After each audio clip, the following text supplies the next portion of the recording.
Kabanata 1, Riego. I thought you're getting along with your sisters well. Marahan ngunit concerned na salubong sa akin ni Mami nang nasa kwarto na. Nag-iwas ako ng tingin. Kumakalma na ngayon pagkatapos ng ilang sandaling pagtatalo namin ni Ate Eva sa sala. Dumiretso ako sa kwarto at nagkulong doon. Sumunod naman si Mami nang nag-aalala. What is it? She asked. Umiling ako. Ayaw nang ipaalam sa kanya kung gaano kawalang kwenta ang pinagtalunan namin ni Ate Eva. Gusto ko nang itigil ang pinapagawa ni Ate Eva at ni Jane sa akin. Tahimik akong umiiyak kanina pauwi kami ni Lana.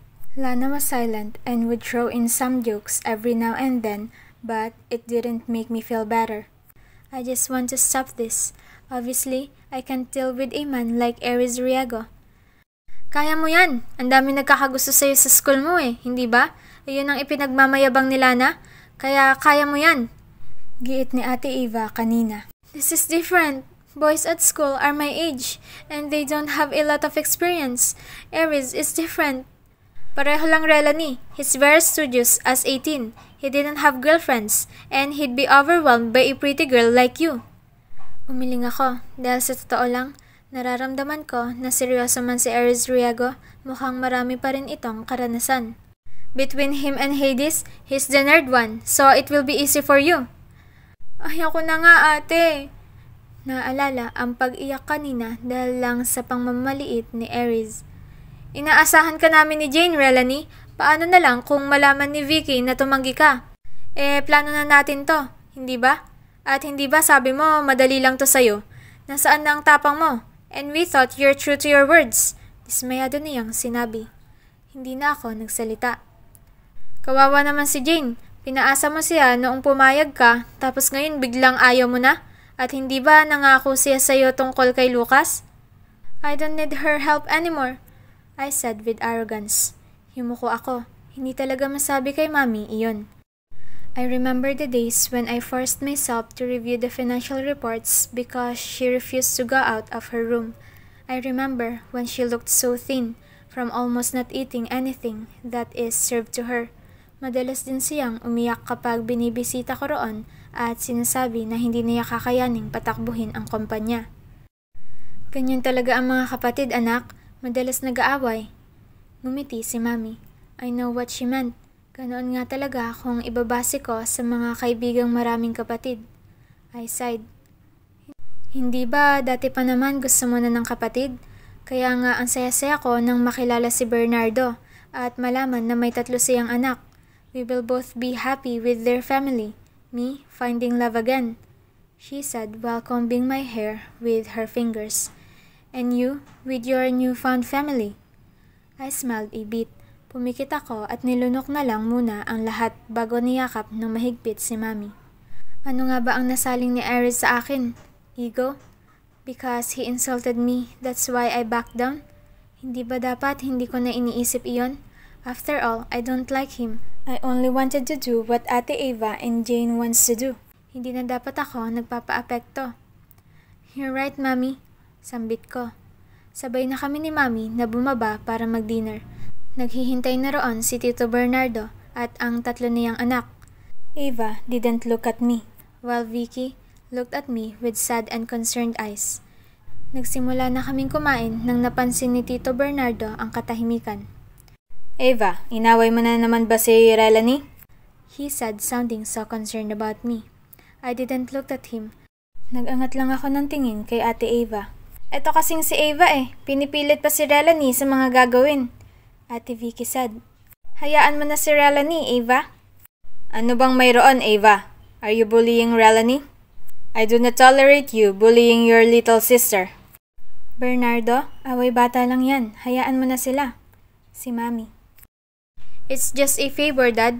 Hindi ko naman pinipilit si Relani At tama si Tita Beatrice. Away bata lang naman. I'm not bullying Relani. Si Ate Eva.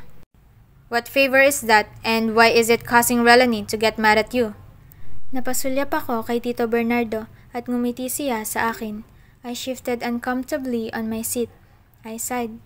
I need to say something for all of this to end. Ayos lang Tito, hindi naman po malaking bagay ang pinag-aawayan namin ni Ate Eva at maliit na pabor lang naman ang hinihingi niya. Ayos lang sa akin. There you go, Ava. You can calm down and be contented. Si Ate Vicky.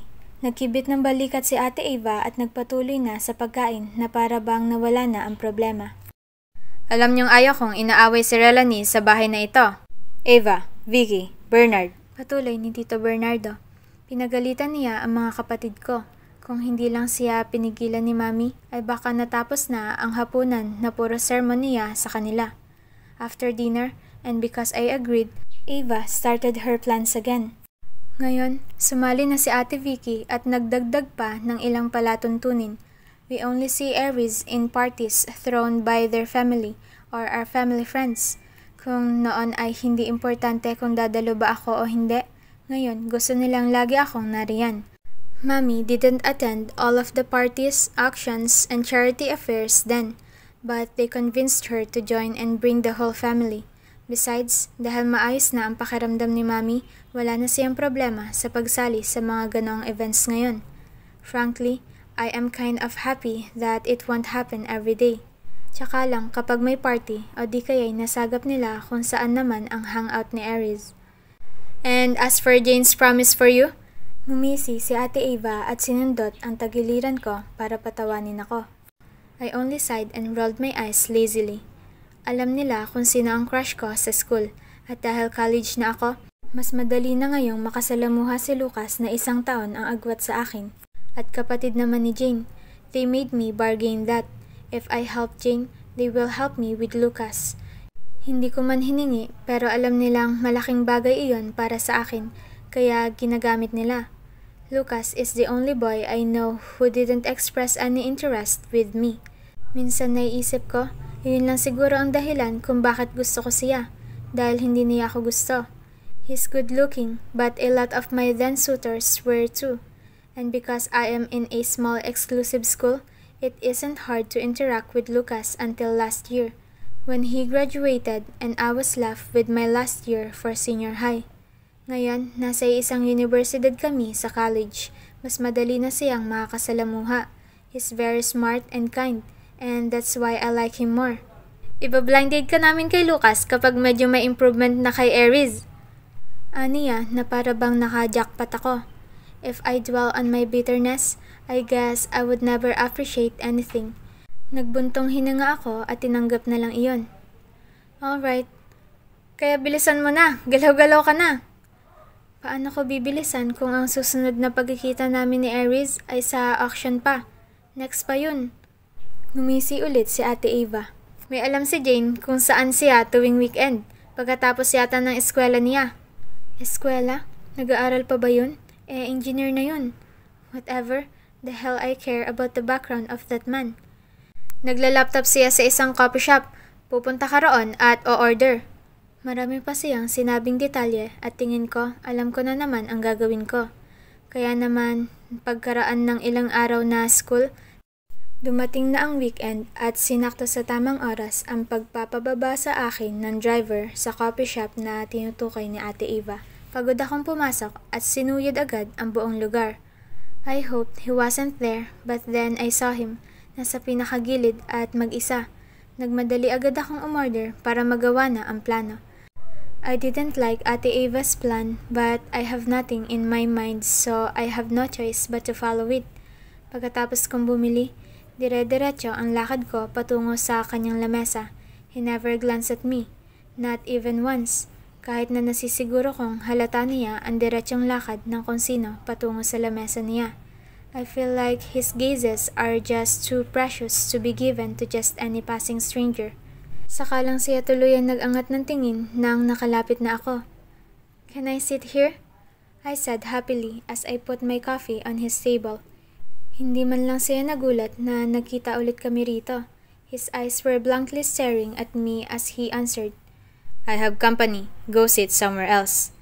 I cleared my throat and put my cup back on the tray. Medyo nakakahiya. Uminit ang pisngi ko pero nag-concentrate na lang ako na hindi matapon ang kape at naghanap ng malapit na lamesa. Luckily, the table next to his is free. Pangdalawahan lang ang lamesa niya kaya kung makisali ay mahirap ding i-negotiate. Naayos ko na ang kape at ang cake sa lamesa ko nang sinilyapan siya. Halos nagkakasalubong ang makapal na kilay, titig na titig sa kanyang laptop. My eyes drifted at his body. He's mature, very different from the boys I usually deal with at school. The way he spread his legs under the table almost made my eyes roll. Kinuha niya ang ilang dokumento sa lamesa at nilagay sa mga mata ang thick-rimmed eyeglasses na nasa tabi lang ng mga ito. Ibinaling ko ang tingin sa kape ko at sumimsim doon habang tinatanaw siya. He looked cute with glasses. Naalala ko na nasabi ni Ate Ava na nerd nga siya. I don't think I remember looking at a nerd this manly, though. Trabaho o eskwela? I blurted out, obviously for him. He glanced at me with an annoyed look. He licked his lower lip and continued with what he's doing without answering me. He has company? Nasaan? Wala ng tao sa counter kaya baka nasa restroom? 5 minuto ang nagdaan, wala pa rin. Don't tell me whoever is his company, he or she is taking a dump on the restroom right now? Because really, 5 to 10 minutes? 15 minutes passed and nobody came. His company is probably cleaning the whole restroom now. I'm convinced. 30 minutes passed and half of my cake is finished. Wala pa rin siyang kasama. Siguro hindi pa dumadating? Ang aga niya naman sa meeting place nila kung ganoon. O hindi kaya inindya na siya? O baka naman natigil ang pagtatapik ng daliri ko sa aking baso nang naisip iyon. Baka excuse niya lang na may kasama siya para hindi ako makatabi. So, where is your company? He glanced at me again. Ang aga mo siguro sa usapan niyo. O hindi ka sinupot? Hindi pa rin siya sumagot. Imbis ay nagpatuloy sa ginagawa. You know, you don't have to lie. You can straight up tell me that you wanna be alone. I understand. He sighed with annoyance. I came early to do things. She's not late, and I don't lie. Naitikom ko ang bibig ko at napainom na lang ulit ng kape, kahit na kanina pa iyon. Gusto ko na tuloy umuwi, kasi ano pa bang gagawin ko rito? But then I also want to see if it's really true that he has company. Another 30 minutes later, he was right. Dumating ang babaeng nakasama niya sa swimming pool. Siya na naman. Totoo nga siguro ang sinabi ni Ate Ava na girlfriend niya ito. I looked at them curiously. They greeted each other politely and the girl even joked about him being very early. I sipped on my coffee again. May sinabi si Aries tungkol sa iilang kukunin niya. The girl replied, Sure, sure. And then he went out of the coffee shop, leaving her alone on the table. Ilang sandali ang lumipas at pinagmasdan ko siyang dali-daling nag-aayos. Halatang nag-e-effort dahil sa kasama niya. She even arranged her things well too, in a pretentious way. I cleared my throat and decided to stick my nose in. Auntie? I said, trying to annoy her. She glanced at me, medyo nagulat. I smiled sweetly. Boyfriend mo? Tinutukoy ang umalis na si Aries Riego. Anong auntie? And will you mind your own business? She rolled her eyes at me. I'm just asking because I'm curious. She smiled mockingly at me. Nice try, stalker. Isa ka sa stalker niya, no? I think you were that kid last time sa swimming pool. How desperate. Look who's talking. Kinakapalan mo pa nga ang makeup mo para lang gumanda ka. Guess what, auntie? You need plastic surgery to be prettier. Makeup one too. Napasinghap siya sa galit. And I'm not stalking him. It's just a coincidence. I smiled. She was about to throw in her clapback when I stood up. Nariyan na ang boyfriend mo, auntie. Napasulyap siya at nang nakita na parating na si Aries, mabilis na kinalma ang sarili at sinalubong ito ng ngiti. Umalis ako sa kinauupuan ko at nagpa siyang umorder muna ng tubig para kumalma bago umalis na. At least I have moved through annoying Aries' girlfriend, ha? Nasa counter na ako nang pumila rin si auntie. Dahil hindi ko inasahan ang pagpunta niya roon, kaya nasingitan niya ako. Her order was served first, and maybe because I looked younger and she looked more respectable, the cashier did not mind to serve her first. Iritado na ako nang binalingan ni auntie. May tray na nadala at may malaking ngisi sa muka. Go home, kid, she said and blurted out an, oops, when a small glass of espresso was accidentally spilled on my shirt. Hindi yata aksidente dahil kung nagawa ko ito noon at nagkunwari akong nagulat, siya naman ay natili ang plaster ng ngiti sa labi kahit na nagsasorry. Sorry, hindi sinasadya, mapanuya niyang sinabi. I am not one to complain since I have been rude to her, but at least I didn't do something like that. The espresso was a bit hot and because of shock, I couldn't complain right away. I was about to leave all right, but my anger won't calm down, especially because I saw her smirk again at me. Sa iritasyon at pagkapahiya, nang naibigay na ang tubig sa akin, hindi na ako nag-alinlangan pang gawin din sa kanya ang ginawa sa akin. Tumili siya sa gulat sa ginawa ko. Nakita ko ang pag-angat ng tingin ni Aries sa banda namin at tumayo kaagad siya. Guilty, scared, and shocked at what I did, mabilis ang hininga ko at bahagyang napaatras. Lumapit si Aries at patuloy ang pagrereklamo ng babae. What did you do? Oh my goodness! My dress is ruined! Nakatabi na si Aries sa kanya at agad na dinaluhan. Tubig lang naman iyon kaya basa lang ang damit niya. Hindi gaya sa akin na may mantsa ng kaunti. Are you alright? What's wrong? Marahan ngunit may diin ang tanong ni Aries sa babae. Nagkatinginan kami bigla. Hindi na niya hinintay na sumagot ang kasama.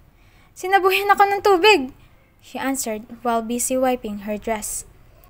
Well, that's because... Magpapaliwanag na sana ako pero pinutol ako ni Aries. This isn't the first time you did that, so don't tell me you didn't. Napakurap-kurap ako. Hindi ko naman talaga itatanggi iyon pero gusto ko lang sabihin na nauna siya. Do you really expect that by doing all this, I will like you back? Hindi magkanda o gaga sa isasagot sa kanya, natili ang labi kong nakaawang habang naguunahan ang mga salita sa aking isipan. Wala ni isang nasabi dahil sa taranta at kaunting takot. You're immature and rude. I don't like girls like you. The worst part is, people heard it. May ilang tawa akong narinig sa likod dahilan ng pagbaling ko. I swallowed hard. Come here, he said and pulled his girlfriend. Narinig ko ang reklamo sa kanya. I wanted to say something but I realized it's already too much. Lalo na dahil pinagtitinginan na ako ng mga tao roon. Nakakainis ang batang yon. Bigla na lang. Ano bang problema niya? Inggit siguro. Kilala mo ba yon? I heard the girl. I stormed out of the coffee shop, embarrassed and mad.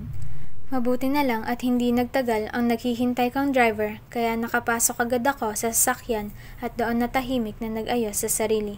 Amoy espresso ako at talagang nagmarka ang kape sa aking damit. May kaunti pa sa braso ko kaya pinunasan ko na lang gamit ang wet tissue. Oh my goodness! Good job, Relanie! Papuri ni Ate Ava nang ikinuwento ko sa kanilang tatlo ni Jane at Ate Vicky ang nangyari. Ate Vicky laughed. She liked the mischief and she thinks it's genius of me. Kahit pa nasabuyan din ako noong babae, ayos lang. Ang importante na paghigantihan ko ang sarili ko. So, he really is crazy for that ugly bitch, huh? Si Ate Vicky. Ang sama pa ng ugali. Si Jane. I bet Aries didn't know about it. I bet she's lying to him and pretending that she's kind. Tumango ako. Oo, iyon nga. Sinabi niya pa na bigla ko na lang daw siyang sinabuyan ng tubig kahit na ang totoo, nauna siya. Kaya ko lang naman nagawa iyon dahil sa ginawa niya sa akin. I was about to leave and go but she pushed me to do it. Tumango-tango si Ate Vicky at Ate Ava. Kita mo na, ang sama ng ugali ng babaeng yon kaya nararapat lang sa kanya ang mga paninira natin. O baka naman alam talaga ni Aries na ganoon ang pag-uugali ng girlfriend niya. Pero talagang gusto niya lang yun. Well, if that's the case, all the more he is an asshole. Sinaktan niya na nga si Jane, sinasamba niya pa ang babaeng ganoon ang ugali. All the more we need to do something. Still angry and embarrassed about what happened, I listened to our next moves. Hindi maintindihan ni Mami at Tito Bernardo kung bakit kami excited sa nalalapit na event. But they only took it as a happy bonding moment for us girls because both Ate Ava and Ate Vicky are actively involved with my makeup and dress. Hindi ko mapagkakaila na magaling nga ang dalawa sa mga damit at makeup. Isa iyon sa mga unang nagustuhan ko sa kanila. Jane isn't invited on the event but she will be on the phone with Ate Ava for news. Imbitado ang mga Riego, kaya naman hinahanda na nila ako ngayon sa susunod naming gagawin. Medyo kabado naman ako. Sana lang ay wala iyong girlfriend niya. At baka malimutan ko ang mga gagawin dahil sa nagngingit-ngit na galit. May isa pang event next week na imbitado rin sila. We are already eyeing on it too if we won't be fruitful today.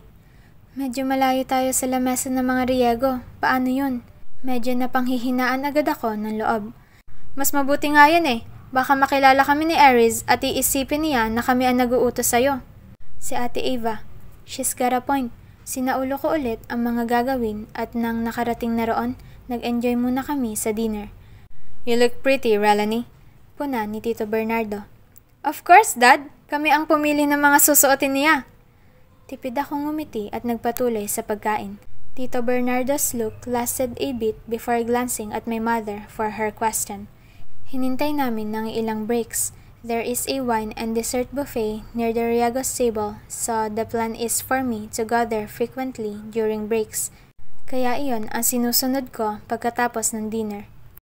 Bahagyang nagtatago sa nakapal na mga minatamis, nahanap ko si Aries sa tabi lang ni Hades. Hades was laughing a bit as he looked at somewhere. Kausap niya ang kapatid na tipid naman ang tawa at tuwid na tuwid ang pagkakaupo. I moved more. All my actions were in slow motion. Ang pagkuha sa isang piraso ng cake, sobrang bagal dahil abala ako sa pagtingin kay Aries. Natigil ako nang bahagya niyang nahagip ang tingin ko. I smiled a bit, startled at his sudden gaze. Kitang-kita ko ang problemado niya agad na pagbuntong hininga at pag-iling. Hades turned to him and noticed the change of mood. Napaangat din ng tingin si Hades sa banda ko. He was already smiling from whatever joke they are talking about, so when I smiled back, he nodded his head at me. Yumuko ako at inabala ang sarili sa desserts. Sa gitna ng ginagawa, naisip ko na mas okay sana kung si Hades iyon. Pakiramdam ko, mas madali. Sayang. Then I stopped again. Why don't I befriend Hades so I get close to my real motive? After all, Hades seems a more approachable person than his robot of a grumpy brother. Later on, I figured it will be impossible for Hades to come near the desserts buffet. I don't think he's the type to like sweets. Kaya naman naghintay muna ako saglit doon para pagmasdan kung aalis ba ng lamesa. I tried one cake as I watched Aries. Kung kanina'y komportable pa siya, ngayon hindi na. He looked so stiff as if he's being watched by someone or something. Well, I am watching him. But tumayo si Hades. Sinundan ko siya ng tingin at nakitang lalapit siya sa champagne table. My lips protruded and thought how humble. Their table is one of the VVIPs. They have their own wine and champagne, but maybe it's finished. May butler man ay nagawa niya pa rin lumapit sa lamesa. Hindi na umasa sa butler na magsisilbi sa kanila. Nagkatinginan kami saglit ni Aries pero alam ko namang walang magagawa ang tinginan kaya si Hades muna ang inalala ko. Sumunod ako kay Hades sa table na pinuntahan niya. Kinausap niya ang butler na hiyang-hiya sa paglapit niya pero tinanggihan niya ang tulong nito. Narinig ko na nagsabi siyang ayos lang daw iyon at kaya niya naman. I butt in. Ako rin please. I said, holding out a wine flute. Hades glanced at me and he smiled. You're still young, miss. I smiled. Well, not young enough for a taste, and it's a party, so... He smirked and gestured me to hold out my glass. Mabilis ko iyong inilapit sa kanya at sinalina niya iyon. I smiled and played with my glass. Halos 3 kutsara lang ang dami ng champagne doon. Really? I said playfully, shocked with the amount he gave me. He smiled and then his eyes was elsewhere. That should be enough for a taste. Before I could say something, someone called Hades and in between us, Aries appeared and got his own wine flute. Napaatras ako sa gulat na narito siya. May kausap si Hades kanina pero mabilis ding nawala nang dumating ang kapatid at ngayon kami na ni Aries ang nandito. I don't know if I should be happy. Well, it was my goal, but I guess I'm just shocked he's here. Annoyed, he glanced at my champagne flute. Hindi ko pa naiinuman iyon. Wala naman talaga akong plano at ginawa ko lang para makausap si Hades. Kaya naman, nang iritado siyang bumaling sa akin at inagawang inumin ko, nagulat palalo ako. What are you? Didn't you just say you're still 17? His brows shot up. At anong ginagawa mo at nakikipag-usap ka sa kapatid ko? Hindi ako nagkamali sa paratang sa boses niya. Dahil hindi kita pinapansin, sumusubo ka naman sa kanya? I really need to prepare everything next time. Pati ang mga posibilidad na mga pwede niyang sabihin dahil ngayon natatameme na ako. Maybe it's not me you really like, huh? Maybe you like anyone as long as he's Iriago, he said and shook his head before he left me coldly.